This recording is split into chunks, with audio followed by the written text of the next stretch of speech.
John Rogers, the communications director for Roy Moore's Senate campaign in Alabama, is out, the campaign said in a statement Wednesday.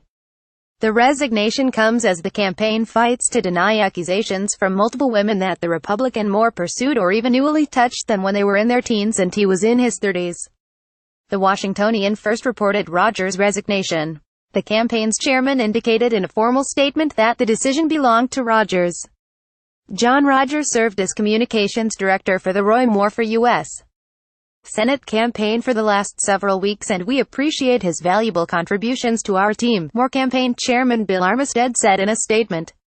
As we all know, campaigns make changes throughout the duration of the campaign, as do those working in the campaign. John made the decision to leave the campaign last Friday. Any representations to the contrary are false and we wish him well.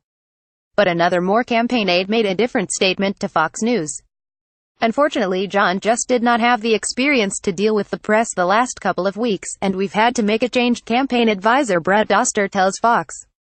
Republican candidate for U.S. Senate Judge Roy Moore seen November 14, 2017, in Jackson, Alabama. Rogers did not respond to a request for comment. Rogers' departure comes as the campaign ramps up its defense of Moore, attacking the credibility of his accusers in press conferences and questioning the timing of the allegations, weeks before the Dec. 12 special election against Democrat Doug Jones. Moore has decried the accusations as fake news, although he has made conflicting statements as to whether he ever would have dated teenage girls when he was in his 30s. If the liberal media were half as interested in investigating these accusations against Judge Moore as they are in scaring up 1980s Sarah false gossip at the Gadsden Mall, then we would be getting to the bottom of this and moving on, Ben Dupree, Moore's former chief of staff on the Alabama Supreme Court, said during a statement in Montgomery, Alabama, on Tuesday.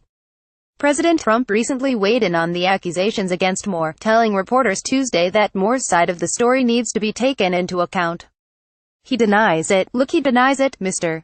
Trump told reporters before leaving for his Mar-a-Lago club in Florida. If you look at what is really going on, if you look at all the things that have happened over the last 48 hours, he totally denies it. He says it didn't happen. And you have to listen to him also.